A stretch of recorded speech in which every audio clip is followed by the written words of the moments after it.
Pagi-pagi sekali kami dalam perjalanan. Pak Thohir yang bertugas mengantar sampai bandara. Tak banyak kata antara Shelomita dan Pak Jody, bahkan hingga di dalam pesawat, ya mereka hanya bercakap-cakap seperlunya. Aku duduk di kelas ekonomi sementara atasanku dan istrinya di kelas berbeda. Beberapa jam kemudian kami sampai di Bali, baru pertama kali aku mengunjungi Pulau Dewata ini. Bangunan bandara yang khas banget dengan nuansa Bali membuatku tak sabar untuk bersuah foto. Tetapi itu pun secara diam-diam karena sungkan dengan Pak Jody. Tumben Shelomita diam saja sejak dari Jakarta hingga tiba di Bali. Diam-diam aku juga memperhatikannya. Ia memakai terusan rok berwarna krem kecoklatan dengan sepatu hak tinggi berwarna senada. Pak Jody mengaktifkan telepon selulernya, ya karena selama di dalam pesawat tadi, dilarang mengaktifkan sinyal telepon. Sepertinya mengecek beberapa panggilan telepon tak terjawab. Mungkin dari Bu Ferni. "Nikta, aku ke toilet dulu ya. Kamu duluan saja ke tempat pengambilan bagasi." "Oke," balasnya itu saja. Pak Jody berbelok ke toilet dan Shelomita berjalan dengan eskalator datar. Aku mengikutinya di belakang. Ku percepat langkahku agar tak terlalu jauh darinya. Aku bertanya-tanya seperti apa acara keluarga mereka. Di bayanganku, acara makan malam resmi dengan beraneka makanan mewah, tetapi hanya sedikit yang tersentuh lidah. "Jangan bengong aja, kamu sudah di ujung travelator," ucap Shelomita datar. Ah, iya, ternyata aku sudah di ujungnya. Hampir saja kakiku terjepit. "Ibu perhatian sekali," spontanku. "Siapa yang membawakan koperku kalau kamu sakit?" balasnya, mengecewakan. Tetapi aku tak pernah merasa sakit hati. Baru kali ini aku menyukai seseorang tanpa peduli apakah ia akan membalas perasaanku atau tidak. Kulanjutan kembali langkah, masih mengikutinya menuju tempat pengambilan bagasi. Di sana sudah banyak orang mengantre. Satu persatu koper dan tas berat berputar melingkar. Mirip meja warung nasi Padang yang berputar-putar. Tinggal hentikan meja putar dan ambil piring yang diminati. Ya, seperti itu gambarannya. Tetapi ini yang diambil adalah tas. Beberapa penumpang sudah menemukan tasnya. Aku masih sibuk mengamati koper dan tas yang melewatiku. Kok aku lupa? Ya, tas Pak Jody mana? Tas Shelomita mana? Bahkan aku lupa tasku yang mana, payah. Semua tampak sama. Shelomita mendekatiku. "Lama amat," katanya tak sabaran. "Mohon maaf Bu, saya lupa tasnya yang mana." Spontan ia menoleh dengan mata menyipit, membuat aku semakin panik. "Hehehe, maaf Bu." Ia menyilangkan tangan. Koper Mas Jody warnanya silver. Ada list biru, ukuran 20 inci, ada TSA lock dan fingerprint. Koperku hardcase warna pastel dua-duanya, ukuran 24 inci, TSA jok juga. Kalau kopermu nggak ada mereknya, bahan fiber ringan ukuran 20 inci. Aku terpena mendengar penjelasannya, meski sedikit malu juga saat ia merinci koperku. "Ibu kok bisa tahu? Dulu dagang koper ya?" Ceplosku lalu Shelomita melotot. "Maaf Bu, baik akan saya cari dulu." Bagaimana dia bisa mengingat semuanya dengan sangat detail? Semakin sering aku bersamanya, bukannya semakin jelas siapa dirinya, malah ia membuatku semakin bingung. Dengan taksi, kami menuju hotel yang cukup mewah. Ternyata, hotel itu sudah di-booking oleh keluarga besar Pak Jody. Di sana sudah berkumpul keluarga dan juru kampanyenya. Petugas kamar memberiku 3 kunci, 1 untukku, 1 untuk Pak Jody, dan Shelomita. Aneh, kenapa mereka harus selalu tidur terpisah? Ah, biar saja, bukan urusanku. Setelah aku meletakkan barang bawaan Pak Jody dan Shelomita di kamarnya masing-masing, aku bermaksud naik ke lantai di atasnya lagi.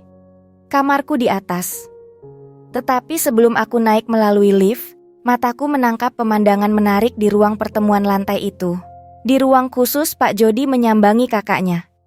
Baru pertama kali aku melihat wajah suami Bu Ferni. Hampir mirip Pak Jody, tetapi tubuhnya kurus. Dengar-dengar, dia memang sedang sakit. Ada Bu Ferni juga, sempat melempar pandang padaku lalu menatap adiknya. Aku sempat kaget saat ia melihatku. Pak Jody bertanya keberadaan ayahnya. Lalu Pak Andre menjelaskan kalau ayah mereka langsung ke lapangan kota, kampanye. Shelomita berbasa-basi dengan Pak Andre dan Bu Ferni, juga menyambangi anak sulung Bu Ferni, mengusap-usap kepalanya. "Mbak Ferni nggak ikut kampanye?" tanya Shelomita. Tumben dia lebih sopan ke Bu Ferni. "Aku lagi capek." "Oh, oke, istirahat saja."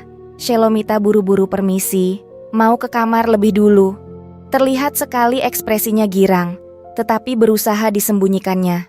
Apalagi yang mau dikerjakan anak ini? Benar saja.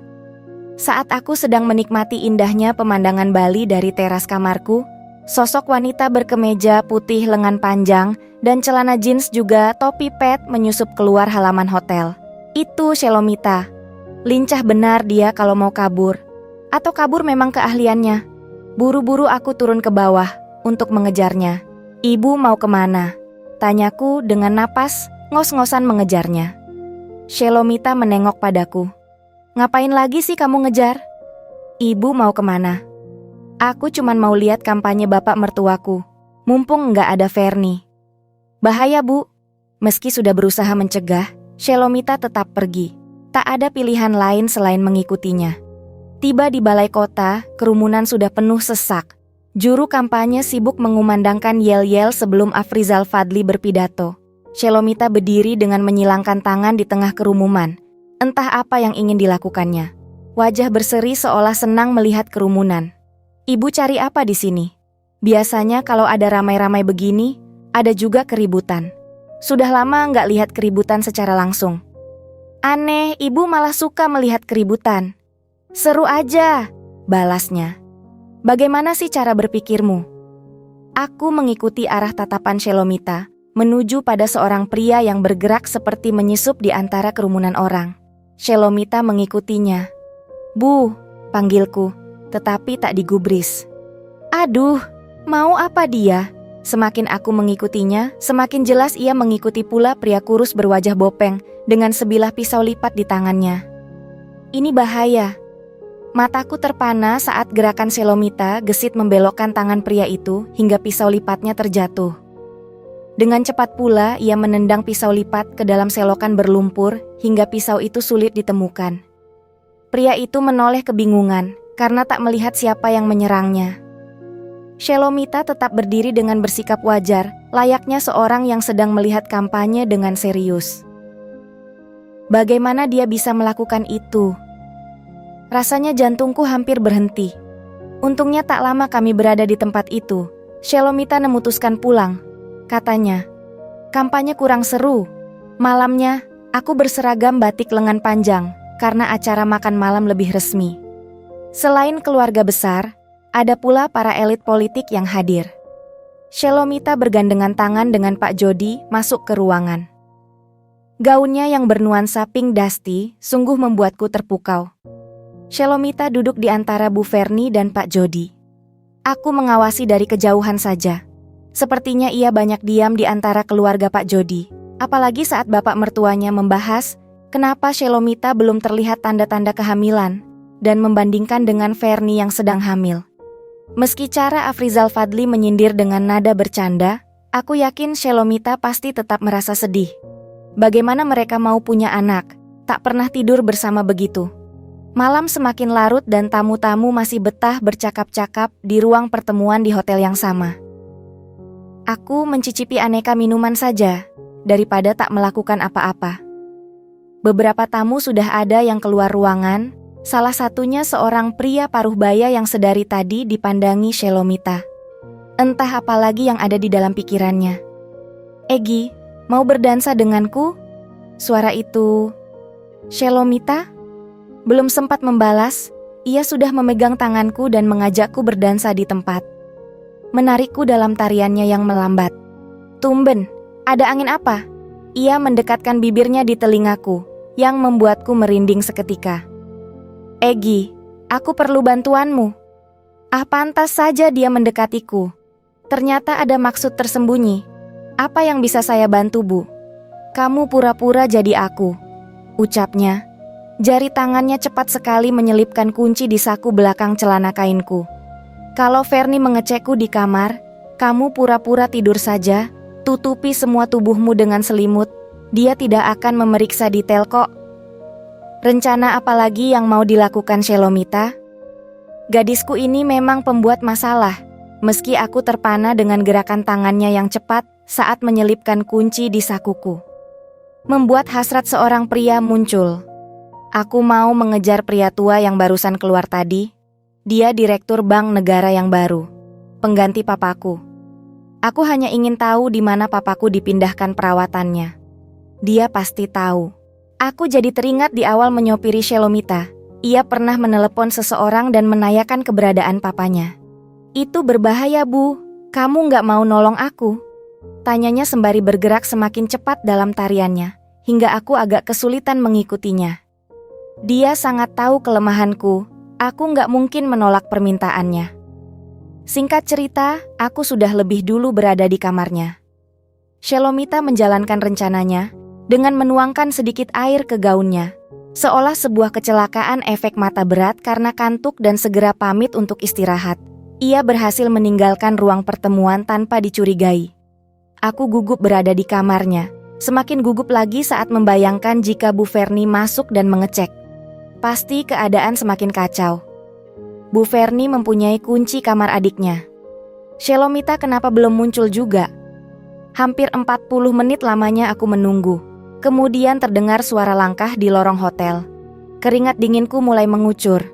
Itu pasti Bu Ferni. Bagaimana ini? Pikiranku semakin kacau, suara jantungku seperti genderang yang ingin meledak. Egi, ini aku. Aku lega mendengar suara Shelomita. Lekas aku membuka pintu dan dia segera masuk pula. Kakakku belum kemari? Belum, Bu.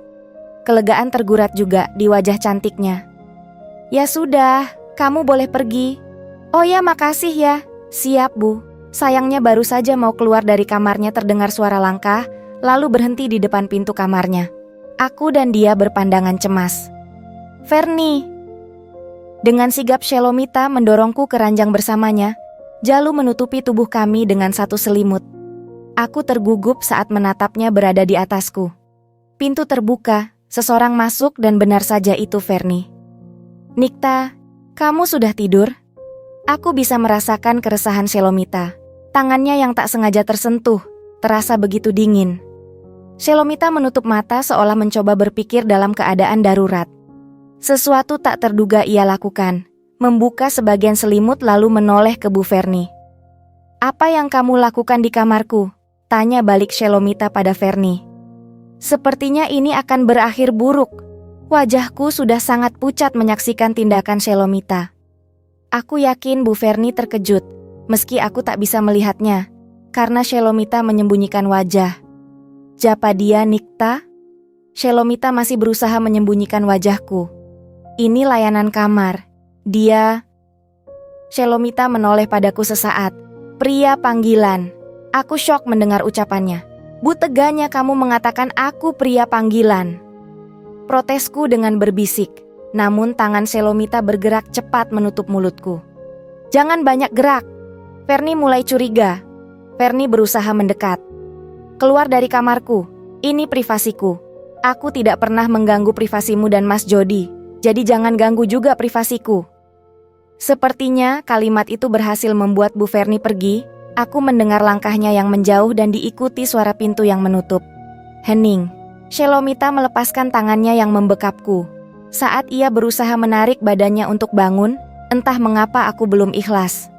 Aku memang gila. Kutarik kembali tubuhnya hingga terjatuh dalam pelukku. Egi, protesnya. Kamu duluan yang membuatku seperti ini. Aki hanya mengikutinya. Mungkin Bu Ferni masih di depan pintu, Bu. Ngelesku. Dia kan baru keluar. Siapa tahu masuk lagi. Shelomita diam saja. Aku merasakan debaran yang sama sepertiku. Aku bisa merasakan helai rambutnya yang terjatuh di wajahku. Aroma tubuhnya pun membelai indraku. Tanpa sadar aku terbuai anganku sendiri yang terintegrasi dalam gerakan tangan. Tiba-tiba Shelomita mengunci posisi tangan dan kakiku. Lalu dengan mudah ia membuatku terguling hingga jatuh ke lantai. Cukup keras. Dia bisa bela diri? Aku bangkit, berdiri dari lantai. Punggungku sampai sakit, cukup keras terbentur lantai.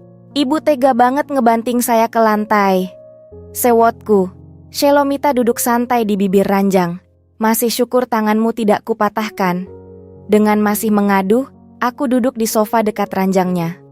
Tangannya kecil, tetapi tenaganya cukup kuat. Bagaimana dia bisa paham teknik mengunci lawan? Kamu nggak apa-apa?